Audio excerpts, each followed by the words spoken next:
Welcome to Radio Free Montclair. It's year 3 of Montclair Design Week, and it's the 7th day of our programming. It's really exciting to be on. I'm Ian Kerr. I'm part of the large core team at MDW and also a member of the eco-design consultancy Spurse. And today we're really excited to be talking about participatory budgeting. We have some really great guests for this conversation. Daniel Liss from Cambridge, he's budget analyst there and their PB coordinator. Lily Cui and Annalise Scheffrin and Willow Delp are all great critical citizens in Montclair. So without any further ado, I'd love to just jump in and ask you, Daniel, just kick it off by telling us, what is participatory budgeting, and why is it an important feature? Thanks for having me. I'm excited to be here. So one caveat I'll give, I won't go really too much into the weeds, but one of the interesting things about participatory budgeting, or PB for short, if you don't want to pronounce all those syllables, is that it's really a framework that can be adapted a lot of different ways depending on what your goals are. So I'll be talking a little bit about how we do it in Cambridge, but we're not doing it the correct way. We're doing it a way that works for us. You could implement it in a very different way still within the framework if you're trying to accomplish something different. So we've been doing it for about 7 years now. And basically, the idea is we have a portion of our capital budget set aside. The capital budget would be things that you build or buy. They're things that last a long time. The things that most people would be aware of would be like buildings like a school or a library, your streets and sidewalks, the sewers underneath them. So those are some of the big things that are capital projects, but there are also some smaller capital projects like installing a bike lane, for example, or a water fountain or planting a tree. So our PB program really focuses on the latter. We're not doing major things that cost millions of dollars. We set aside about $1 million a year. The way the program works is we have 3 different phases. First, residents can submit ideas. And in a normal year, we would have dozens of events. This year, we couldn't do that because of COVID, but we took events through the mail and over the phone as well as online. And then we take those hundreds, if not thousands of ideas, and we pass them along to volunteer budget delegates who are residents, just people who live in the city who want to volunteer. They don't have any particular expertise beyond wanting to be engaged. And they take that huge list of ideas, they iterate them, they think about them, they research them, and eventually they drill them down to 20 ideas, which make the ballot. And then the third phase is that there's a vote. The way we do it here is all residents age 12 and up, or if you're in 6th grade but only 11, we'll look the other way. And citizenship status is not relevant. All residents are welcome to vote. And then the projects that get the most votes up to the $1 million win. We've been fortunate that in the case where a project is sort of half funded, we've been able to come up with the extra money to fully fund it rather than having to scale it down.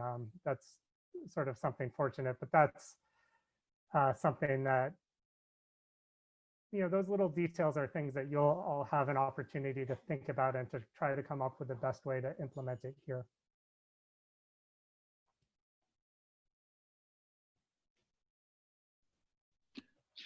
Daniel, maybe could you say a little bit about, you mentioned at the beginning that this is the way you guys are doing it, and there's many other ways. What are some of the other ways that are really different? Sure. So we do it one citywide process because our population is about 120,000. In bigger cities like New York, it's done on the council member district, with those are about 200,000 people. So they actually have 30 processes running at the same time. But then there are models with different goals. Across the river from me here, Boston has a wonderful program which is youth oriented. You're only allowed to participate if you're between 12 and 25. And they only focus on youth programs, and all the volunteers are youth. Youth are the only people submitting ideas and voting. So that's a great program because young people aren't necessarily engaged in government, but this way they're learning about their city, they're learning about their government. So when they turn 18, they're ready to vote in those municipal elections and to have a voice on important issues.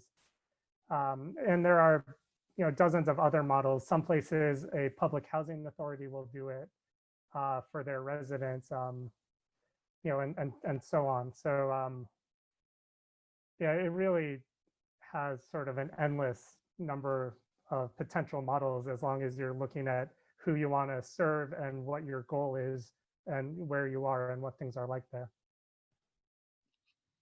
I wonder if there are, because, part of the real goal of this, which you've started to allude to, is, equitable public spending, increased democratic engagement, accountability. Are there any towns, regions, districts that fully take on the entirety of their budget this way? Not in North America.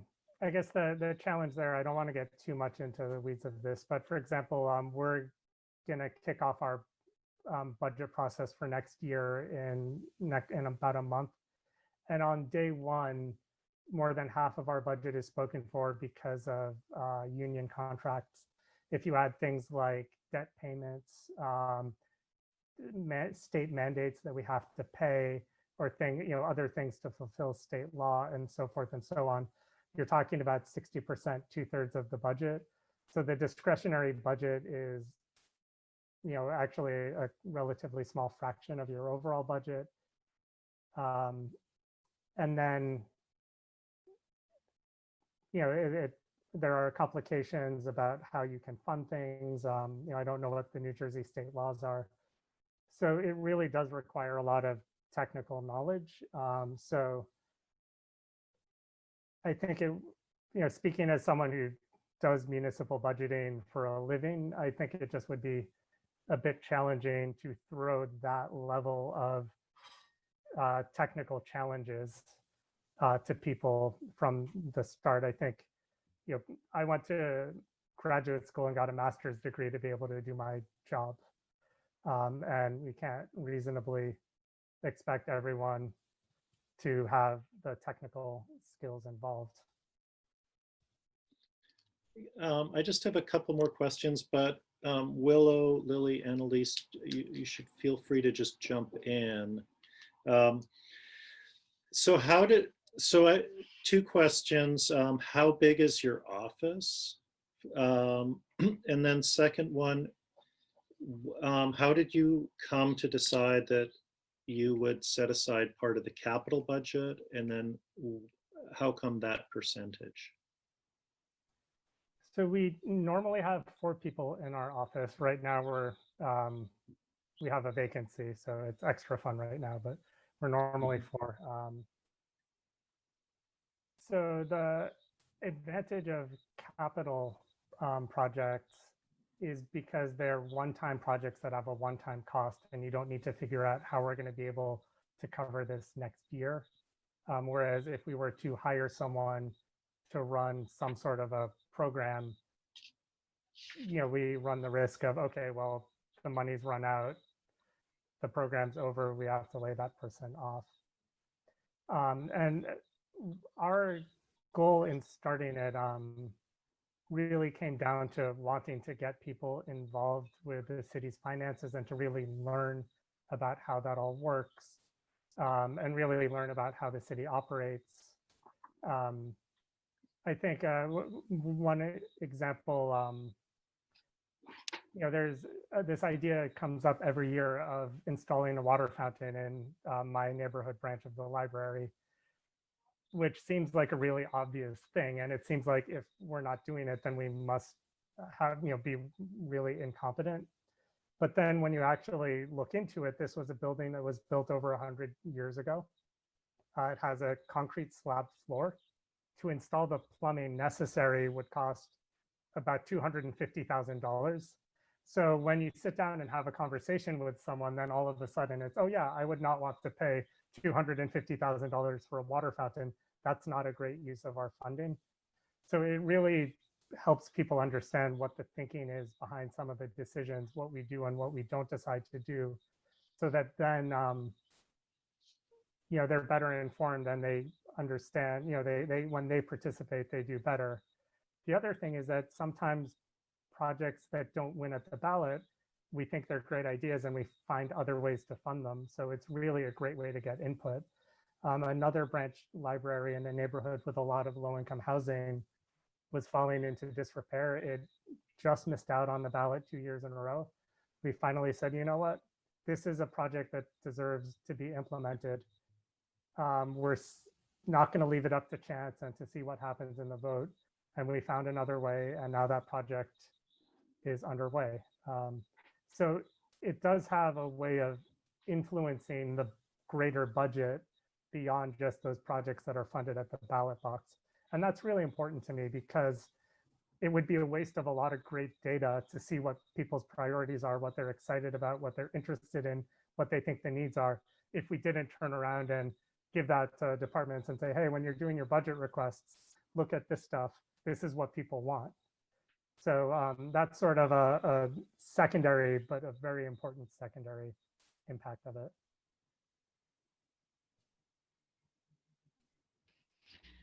I have a ton of questions, but I'll try to narrow it down for now. But so just to clarify, the projects that people submit are all capital-based capital projects, right? Well, people submit a lot of things, but Okay. to be eligible, they have to be capital. Okay. And is there ever a consideration of expanding this sort of participatory style budgeting in other areas of the budget? I understand the parameters of the capital projects, but has that ever been considered?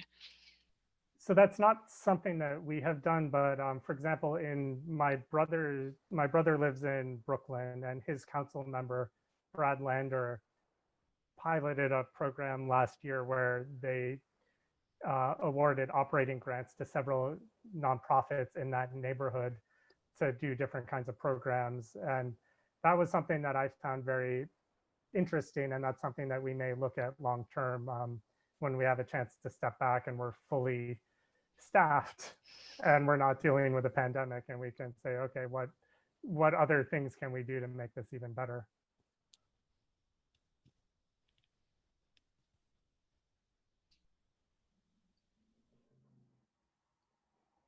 So I kind of wanted to throw out, I don't know if it's a question or just, something for people to talk about, some of the impetus behind our wanting to talk about this, or looking into this possibility for Montclair.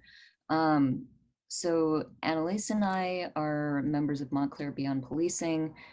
We had spent a lot of time in the spring and in the summer kind of looking into Montclair's municipal budget and thinking about like how things are allocated, and finding that first we have this combination of unmet needs, right, that people seem to really agree on, right? There are issues with secure housing. There are issues with like people want more accessible, affordable health and mental health services.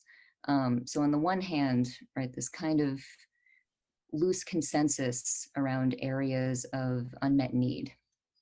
And then on the other hand, what appears to be, comparing Montclair to comparably sized townships, right, places with similar demographics, right, similar crime rates, a pretty large police budget. And we're kind of, looking at the ways that this is sort of talked about, right, by city council or town council, the way it's talked about by residents of Montclair, right? So I guess this is part of what's driving a lot of my interest in the possibility of a more democratic process. And also more generally, just the idea of political participation is something that's like part of the fabric of everyday life, right? Is not just something that people have a kind of consumption relationship with, like every 4 years, every 2 years, like you pick your favorite, right? So I guess part of my curiosity is like, do you see this kind of participatory budgeting inspiring or generating more of this kind of democratic participation, right? Like, what are the kind of practices around that? What are the spaces of engagement look like? Like, do people get together and sort of thrash it out? Like, are people talking about, or, you know, kind of contesting, like, this is more of a priority? No, we need to, you know, look at this area more. Like, I'm curious about how that looks. So I'll just, yeah, leave that there. So a couple of things, and I'll try to get to your sort of, because that was sort of a big question. Because one thing that I found, I also did a capstone project for my master's degree on participatory budgeting and did a lot of research on projects around the country. And one thing that I found is that that the goal tends not to be to actually fund good projects, that the goal is about getting people in the room, getting them talking to each other, getting them talking to city department staff about how the city runs and why, getting them to learn about, you know, the budgetary parameters and realities and all that. So yeah, the real benefit seems to be from that engagement, that social capital you're building, the knowledge you're building, the participation and involvement. And oh yeah, we have some new bike lanes and trees and, you know, or whatever the projects, you know, the winning projects are, but that's almost sort of a side point. One frustration that sometimes comes up among people volunteering as delegates is just the reality that if we could have solved homelessness through a one-time expenditure of $1 million, then we would have a long time ago. These are really difficult problems that face, you know, not just you in Montclair, but us here in Cambridge and really everywhere across the US, if not across the world. So it's that it just does represent a practical challenge, that there aren't easy answers. These are things that have many different kinds of causes that all interact with each other. And if you address one cause, then maybe there's an unintended consequence on another cause and things that interferes with your ability to solve the problem. So that is an unfortunate reality of life in the world in really any level of government, that the things that we're trying to solve are very difficult, and it's hard to do them through a simple process. And that and really that is why one of the main benefits is getting people in a room together and getting them to talk to each other, and the ability for people to influence department staff when they're thinking about what to do in the future, the ability of department staff to teach the public about why we do things the way we do, and so forth and so on. One thing I'll mention, my favorite event of the year is coming up on Tuesday. We have a speed consulting event where we bring together all the delegates and staff from all the main departments, and we just put them in a room together, and delegates go around from, well, this year it's going to be over Zoom, but traditionally from table to table asking questions. And it's a chance, you know, for people to find out that stuff that they don't understand, but also to say, you know, this is what I think. I think we need to do a better job on this. Why can't we? What is the problem? Or maybe there isn't a problem, and maybe that's just something we need to think about doing differently. So it does provide that great opportunity for social capital and for increasing engagement and participation. But I would caution that the practical reality and challenges still apply, and it's not a miracle cure that's going to provide perfect equity, perfect health equity outcomes, housing everyone, and so forth and so on. Unfortunately, you can't just snap your fingers, cast your vote, and do that.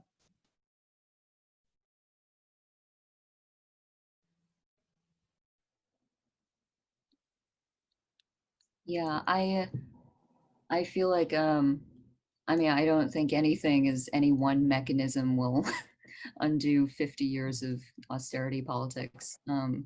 But I really like what you're saying about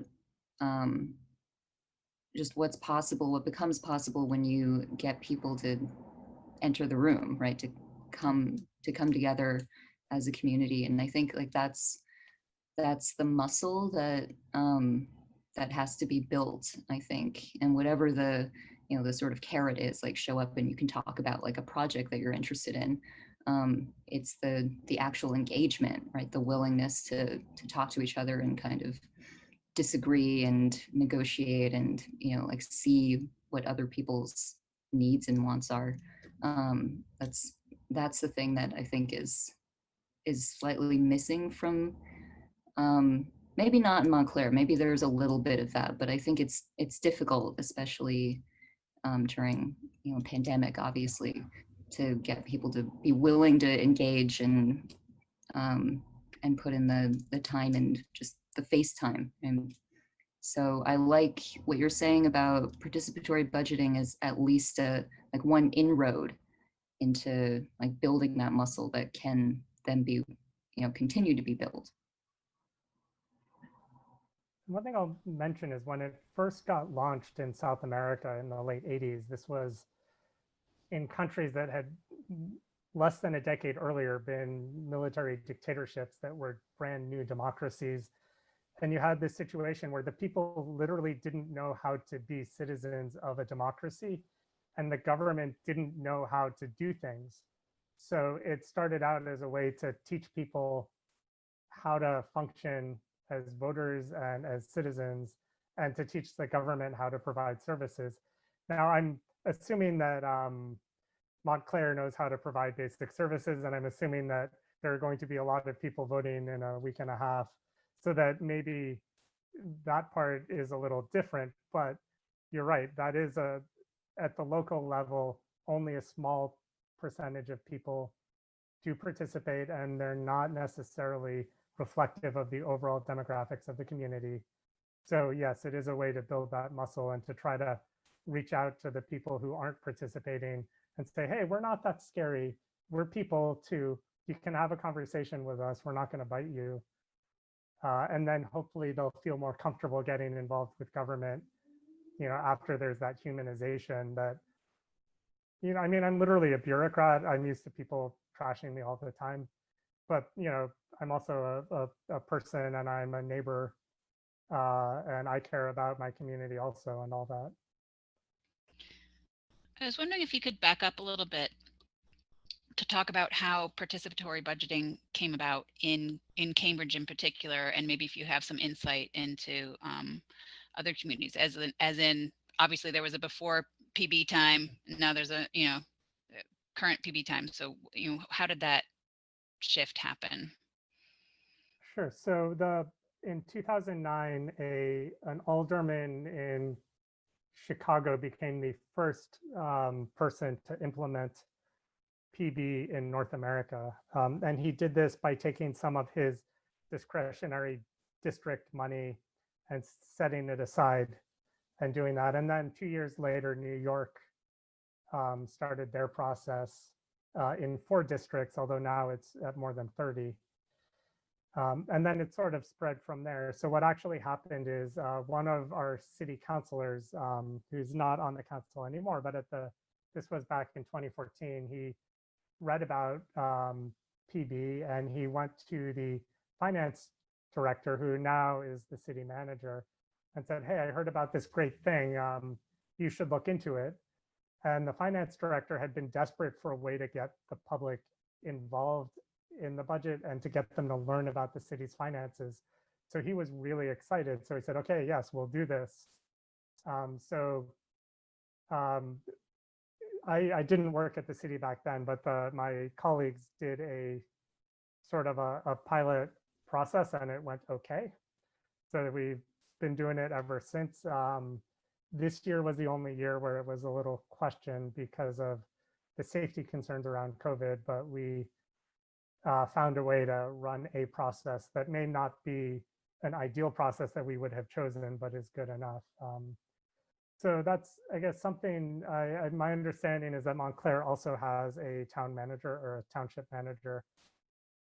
So that would be one person who could just implement it in a flash. But as far as from doing, from the community's perspective, we were fortunate that our, administration was really excited about it. I don't really know how other communities went about it. Different communities do it different ways. Daniel, could you quickly, that was really great to hear. Can you quickly say what that first pilot project was? Well, it was a normal PB cycle. It just had a little less money. And actually, one important thing I should mention is that for the first couple of years, we partnered with a nonprofit based out of New York called the Participatory Budgeting Project, which is an advocacy organization that helps municipalities and other entities launch PB. We don't, now we're sort of more friends with them. We don't use them as consultants anymore now that we have it going. But they sort of came in and they said, "Okay, if you want to launch PB, here's what you have to do. Here are all the steps. You got to figure this stuff out before you figure out that stuff. Here's what other people are doing, and so forth and so on." So that would be one group that I would definitely reach out to. Yeah, as I said, they're called the Participatory Budgeting Project. It's a great organization.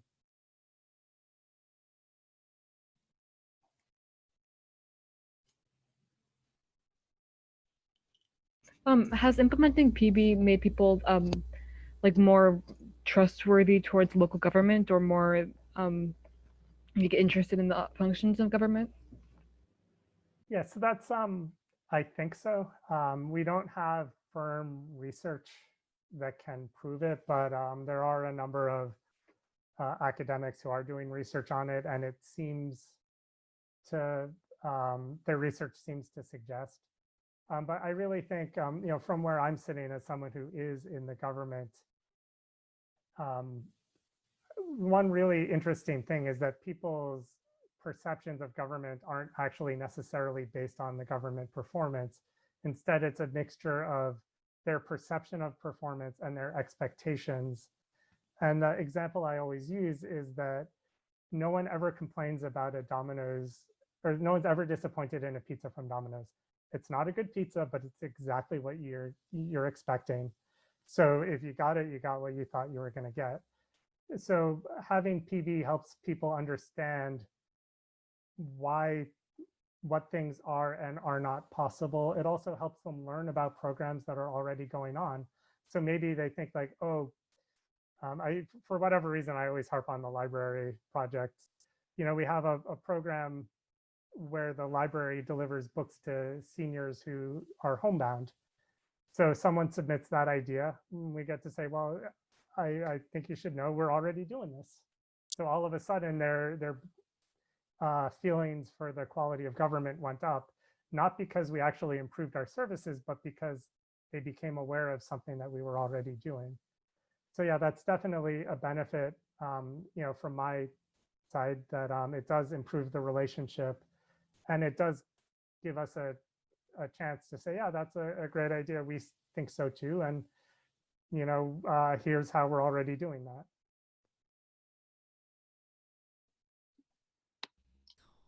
Is there any sort of guidance that that your office puts out as to help folks sort of imagine what's possible, or is it just off of people's own ideas, what they're submitting for the projects, So we, or combination? yeah, so unfortunately we need to focus a little more on the other side of what's not possible, because people's imaginations are plenty good. So, we just have some challenges that we face every year. We have a beautiful riverfront, but that's owned by the state government, so we can't do projects there. Things like that, that just sort of represent challenges. So we sort of need to dial people back from those a little and say, yeah, we would love to do that, but that's not something that we have the authority to do. But I think, people, they say that they don't really know what a capital project might be, but I can tell you people are good at coming up with them, and they're good at imagining them.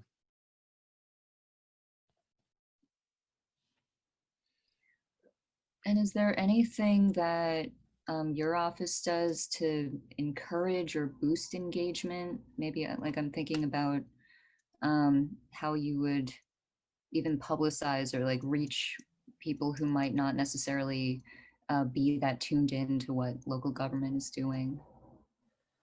Yeah, that's a great question, because that is the number one challenge. That's what PB is, and that's our number one goal is, reaching out on those people. And it's something that we can always do better. So, we do, I think one of our best tools, which unfortunately we weren't able to deploy this year, is the schools, because that's a captive audience. And if we can get ourselves into a classroom, then we can talk to these 25 kids from this neighborhood, and get them thinking about what the city does. They may not even really be aware of a city government, even though they use it every day when they go to school. One other thing we've done that's been very successful is we have a great community learning center, which has programs like ESL and computer skills for community members, and programs offered in a variety of languages. So we work with them, and that really reaches out our target demographic, because it's a challenge for people who don't speak English to get involved with government, and to get information and all that.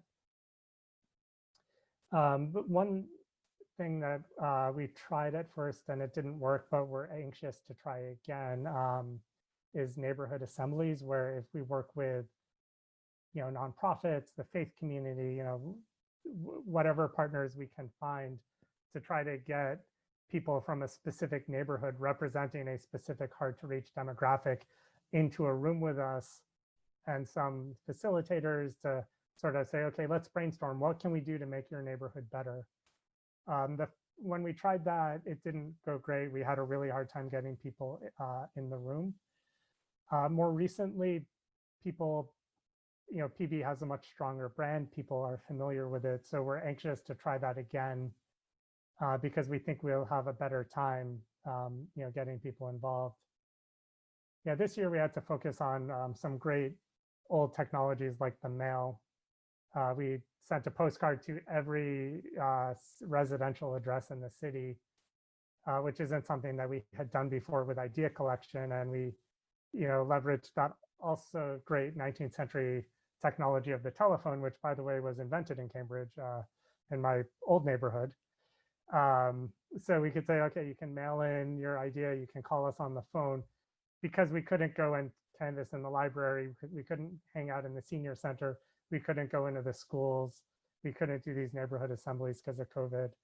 So really, that is the number one challenge, and you got to use everything that you possibly have at your disposal to try to find ways to get those people in the room, because the more of those hard to reach people you can reach, then the better the program is going to be for everyone.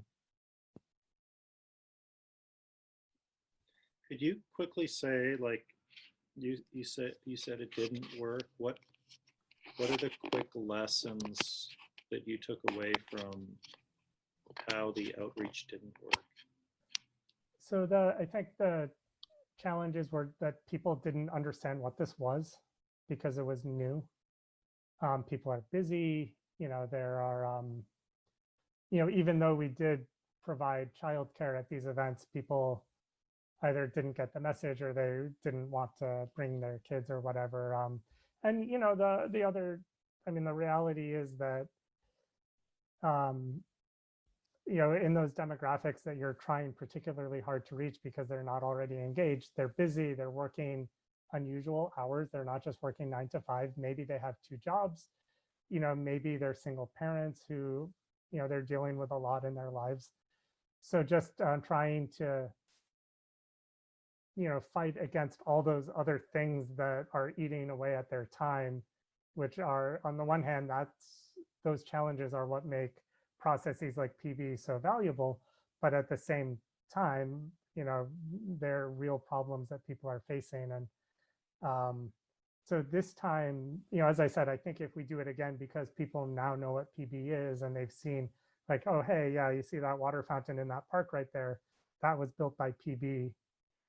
Or those kits that we handed out to homeless residents at the annual point in time census, that was PB. This is real things that are changing the community. We think that it'll be a little easier to get the partners, and then the partners will be able to help us, get some people in the room.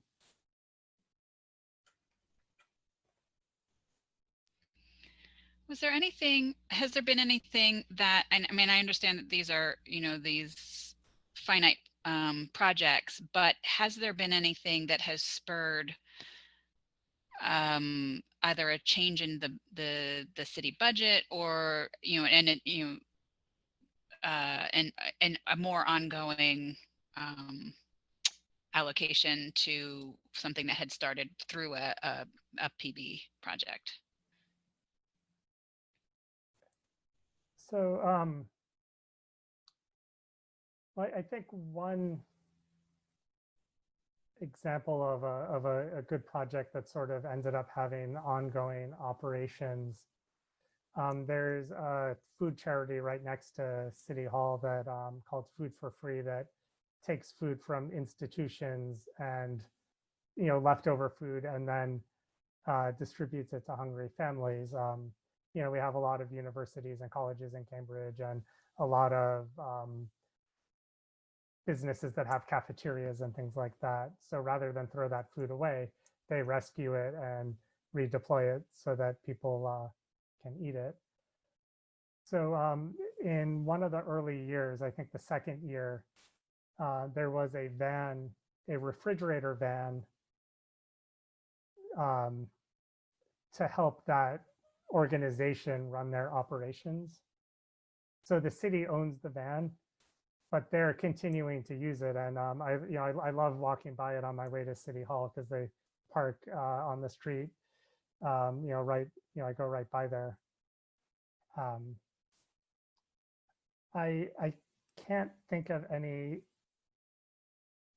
I guess the challenge is that if the biggest problems facing the city, the things that get the most ideas around operating programs are also the things that we know are problems that the city council wants us to do. So for example, we recently created a housing office within the city manager's office and have a housing liaison and some other support staff to help residents who are facing housing challenges.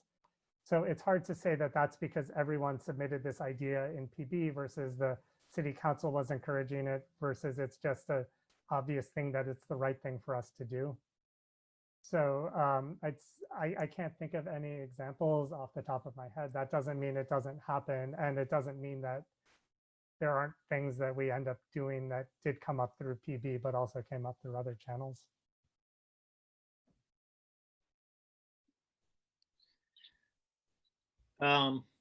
Daniel, I was wondering about your Brooklyn example where, you were talking about that they're funding social programs.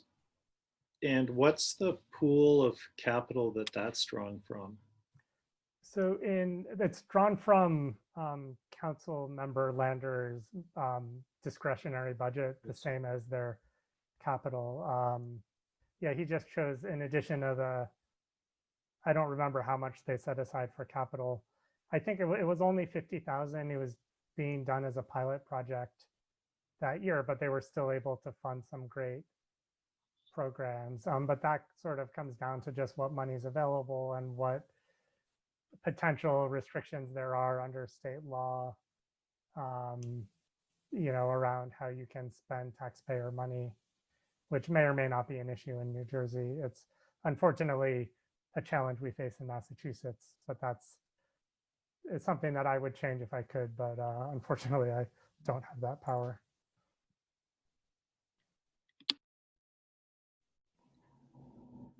This is just kind of something I'm curious about. So around the time of the uprisings in May and over the summer, right, we kind of saw these grassroots movements in different cities across the country taking up the city budget as sort of a site of political organizing and, right, this kind of mass mobilization. And like LA had something called the People's Budget, and they did, this kind of massive survey about what people valued, right, what their priorities were. I think Chicago recently did a survey, something like that.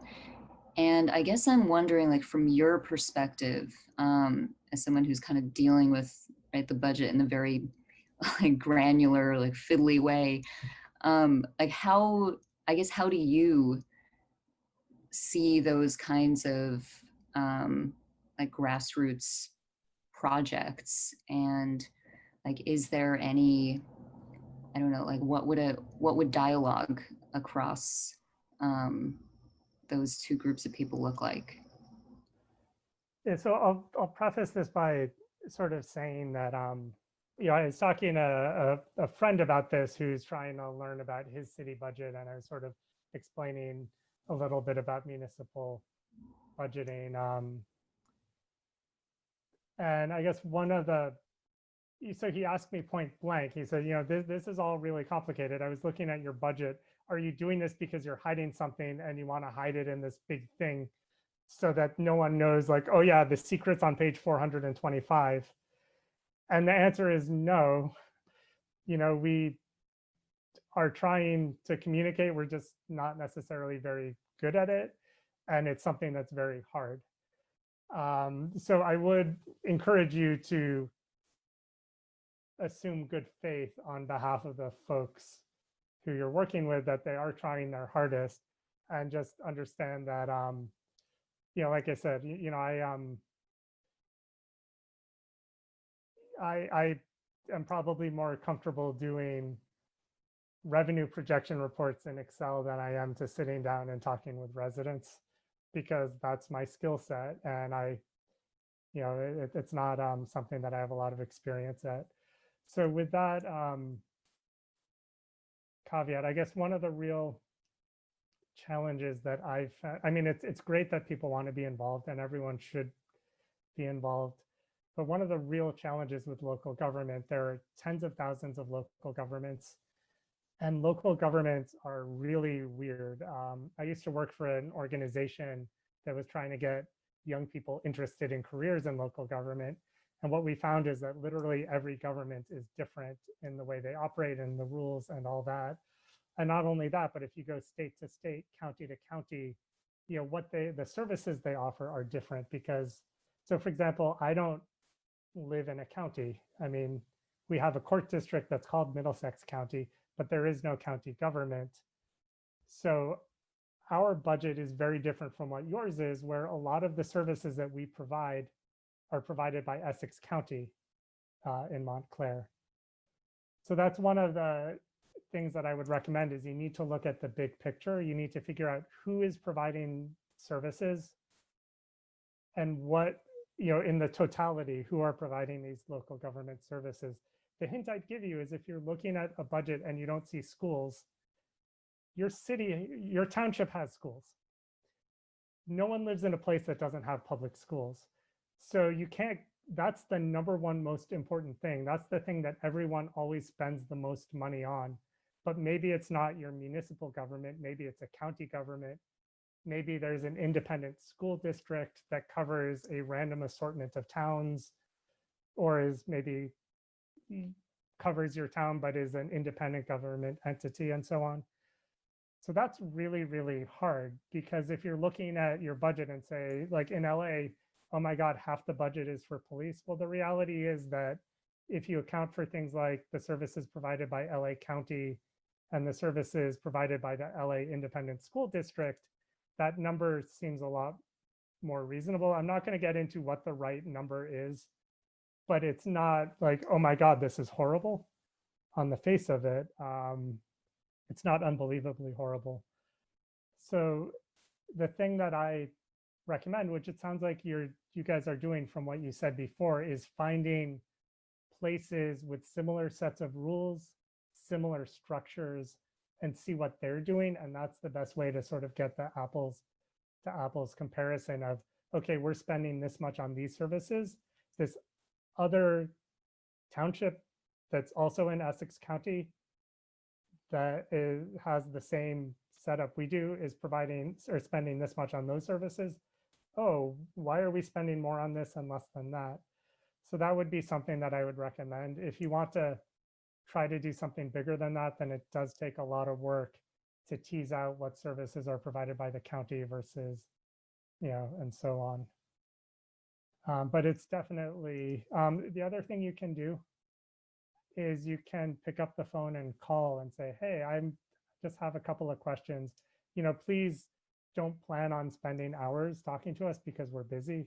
But I had a phone call with a resident on Thursday. She didn't understand how we funded our schools and how property taxes worked. And she was worried that, if we built new housing, then the school funding would go down. So I explained to her, this is how property taxes work in Massachusetts. And after that call, she felt much better that her, she had a legitimate concern. It just wasn't one that happened to be relevant to the circumstances here.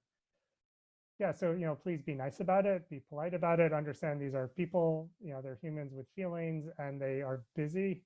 So don't necessarily expect them to be able to spend all day on the phone with you. But, we do want the people to be engaged. We want people to know what's going on.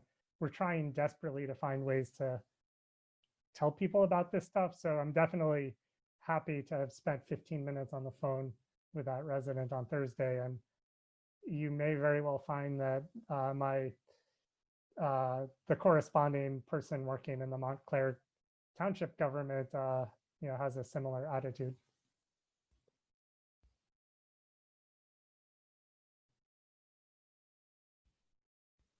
Is your town manager, an elected position, or is that an appointed position?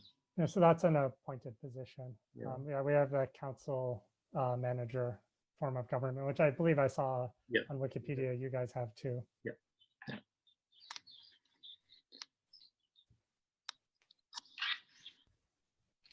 So I was wondering, with this process, do you have safeguards in place to ensure that these ideas, these proposals come from individual citizens, or are there groups that, essentially lobby for certain projects to take place? And if so, are there safeguards to ensure that that it's more equitable than that? Yeah, so that's hard because if you're looking at the local level, most of the special interest groups are residents who are very well organized and engaged.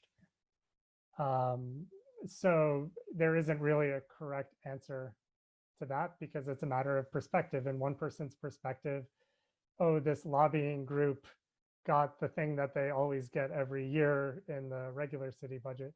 But from another perspective, this is a group of residents who are really passionate about this issue.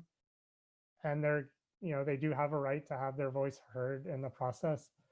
So I do think that that is, a real question. As far as safeguards,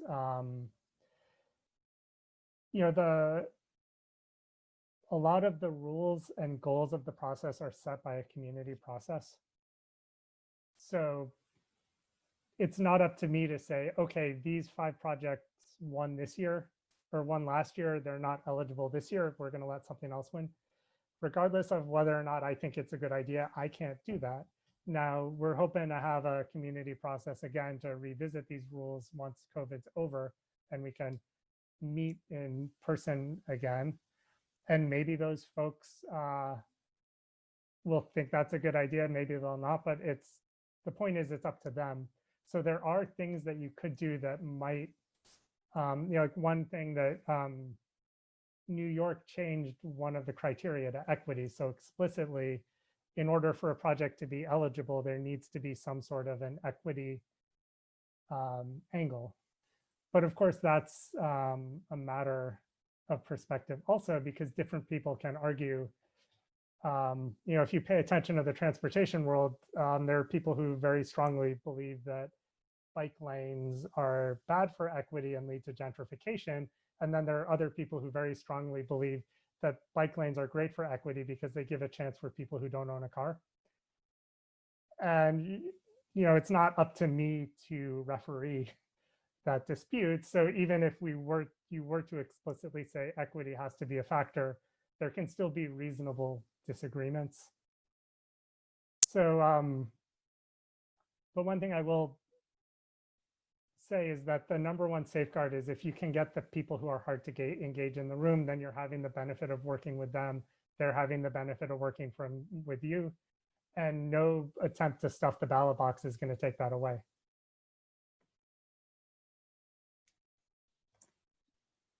So how did you decide as a community on the rules for the process of participatory budgeting, or how did that part come about? Yeah, there was a steering committee process the first year, or the first several years, and then it sort of kind of became inactive. But it's definitely time for us to take a step back and to reconvene the steering committee and say, like, okay, are these the best rules, or are there other tweaks we could make to make it even better? I'll mention the participatory budgeting project was great. They provided examples of, the handbooks from other processes, so that, they had examples of different kinds of rules. So in some cases, they're the same rules. In some cases, like, okay, well, that we think in our community, it would be better. Like the example that they had at the time had a voting age of 15, and we decided on 12. So that's, a decision. There are pros and cons, no matter what you set it to. So maybe some first steps or next steps we could think about. You would highly recommend talking with the folks at the PB project. Yeah. Connecting with their town manager. And possibly also the township council. I don't know what the exact structure of your government is, but it's possible that, where I believe you have wards. So it's possible that if they have discretionary budgets for their ward, then they could do a process similar to, New York, where they have the smaller processes running parallel. So I would definitely want to talk to as many different levels of authority within government as possible. And, if there's a public housing authority, talk to them. You can talk to the schools about possibly doing one just within the schools for something to benefit, kids in the school system. So you can be creative and you can think about, okay, what institutions spend money and what institutions provide services, and what institutions have the ability to make priorities, sort of go through those and then, see, maybe you can come up with some different avenues. But definitely talk to participatory budgeting project. They have a lot of experience. They've worked with either dozens or hundreds of PB projects, and they have a wonderful database of all the PB projects in North America. So I love clicking around there. There's a great project that an anti-poverty nonprofit in Rochester is doing. They got a foundation grant, and because they're a nonprofit, they're dealing with a totally different set of rules. So, you know, you can be creative when you think about what the money sources are, who has the ability to spend it, you know, and so forth and so on.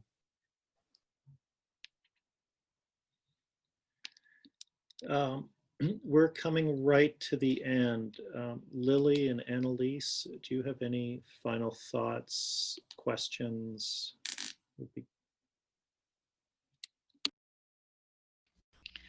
a lot to think about. Thank you so much for answering all of our questions. Thank you for being here.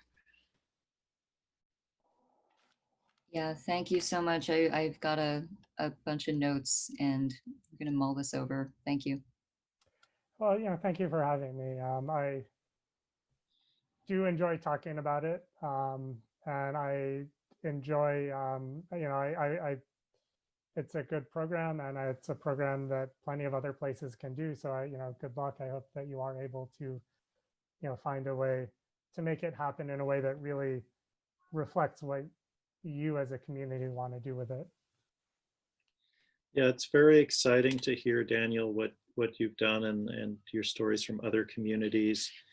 You know, no matter how daunting it might seem to begin something new, but to just open up more participatory democracy, more direct democracy, and allowing, you know, the people of a town to decide where things go, especially those who are marginalized in one way or another.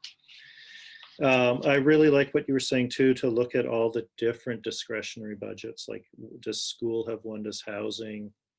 Obviously the police must have a very large discretionary budget that could also be given to other things.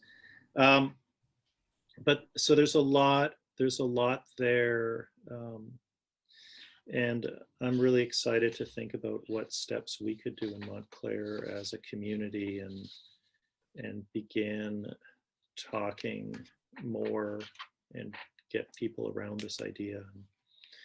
So thank you so much, Daniel. Thank you, Annalise. Thank you, Lily. And I know Willow had to leave a bit earlier, and she says her thanks. And it's been really great.